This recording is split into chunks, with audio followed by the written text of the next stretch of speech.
There is a secret vault buried under the Vatican, and rumor has it it's packed with books the public was never supposed to read. We're not talking about dusty old Bibles. These are books full of alchemy, curses, demonology, and visions of the apocalypse. Some were written by madmen, others by people who may have seen something the rest of us weren't meant to. Whether you believe the church was protecting us or hiding the truth, these are forbidden texts the Vatican allegedly tried to erase forever. This isn't a fairy tale. It's an ancient document about a woman who survived burning at the stake, lion attacks, and creepy suitors, all while preaching the gospel. Thecla was a 1st century legend. After hearing Paul speak, she ditched her fiancé and became a traveling preacher. According to the text, wild animals refused to harm her, and she even baptized herself in a river during an escape. It was empowering, thrilling, and a bit too feminist for early church leaders. They quietly filed it under Do Not Circulate. What if you could memorize entire libraries overnight just by reading the right prayer? The Ars Notoria is part of a larger magical series called the Lesser Key of Solomon. If you've been a fan of this channel for a while, you've definitely heard about the Lesser Key of Solomon. And this is focused on unlocking total wisdom. The text claims to improve memory, learning, and even grant instant understanding of divine knowledge. It was allegedly banned by the church in the Middle Ages for being too close to sorcery, but whispers say the Vatican preserved it in secret, fearful that such knowledge might fall into the wrong hands, or really any hands at all. That'd be so awesome. Oh my god, my Spanish learning would go whew so fast if I could just learn anything. I need that book. Please, Pope Leo, give it to me. This book describes hell so graphically, it makes modern horror movies look like Saturday morning cartoons. The Apocalypse of Peter gives you a front row seat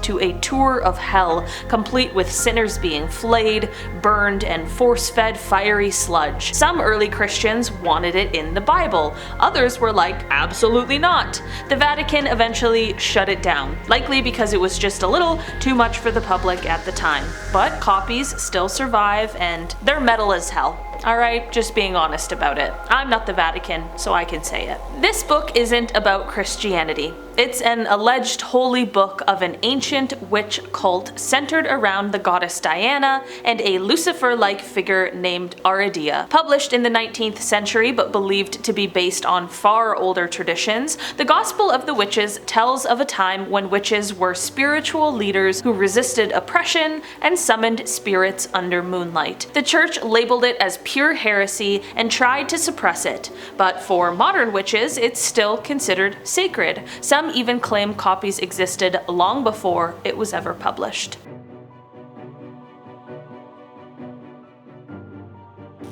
A secret resurrection, a mysterious young man, a missing passage. Welcome to the most whispered about gospel of all time. Discovered through a shady letter allegedly written by Clement of Alexandria, this secret version of Mark's gospel includes a bizarre moment where Jesus raises a young man from the dead and then teaches him something private at night. Sounds a little creepy. No one knows exactly what went down, but scholars agree. If it's real, this was a game changer, and the church worked hard to keep it under wraps. I'm not sure if it's because Jesus is resurrecting people from the dead, or because there's weird secret moments at night. I don't know, something about this is a little strange. This isn't your horoscope. It's an ancient manual for summoning planetary spirits, controlling time, and manipulating the universe. The Picatrix is a massive, dense text believed to be from the 10th century, packed with strange spells and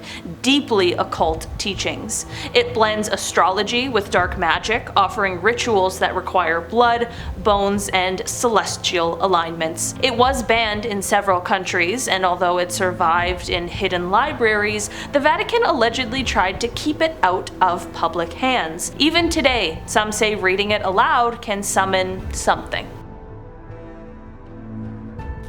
It's the only known example of a book written on linen, and it was found wrapped around a literal Egyptian mummy. Okay, I don't know what else to tell you about how cursed this book is. The Liber Linteus is written in a language no one has fully deciphered. It's believed to be a religious or magical text from around 300 BCE, and for years it was kept in near total secrecy, and some rumors suggest it passed through Vatican collections. The weirdest part?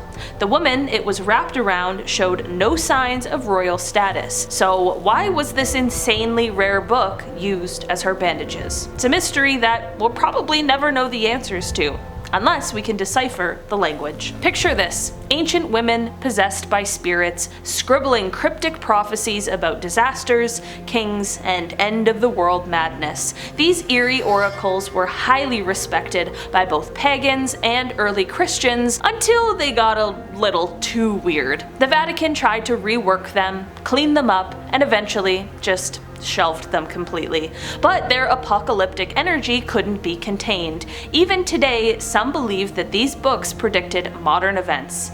All in all, it's some spooky stuff. There's a language that looks like alien glyphs, but is said to summon angels when written or spoken.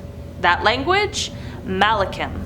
The Malachim script appears in occult grimoires and was supposedly channeled through visions and trances.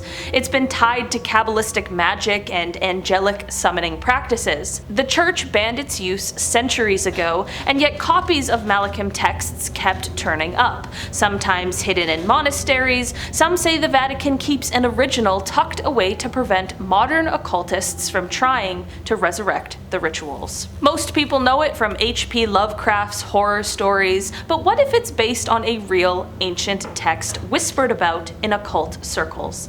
Lovecraft insisted the Necronomicon was fictional, but after his death, multiple authors claim to have found fragments of real Necronomicons, texts that dealt with summoning entities from other dimensions, and some conspiracy theorists believe the Vatican confiscated known versions of the text not because it was fiction, but because someone was trying to finish it. Some books teach, some inspire, and some were locked away for a reason. Whether you believe they were hidden to protect us or silence the truth, one thing's for sure: these forbidden texts are still out there, and maybe, just maybe, some secrets don't want to stay buried.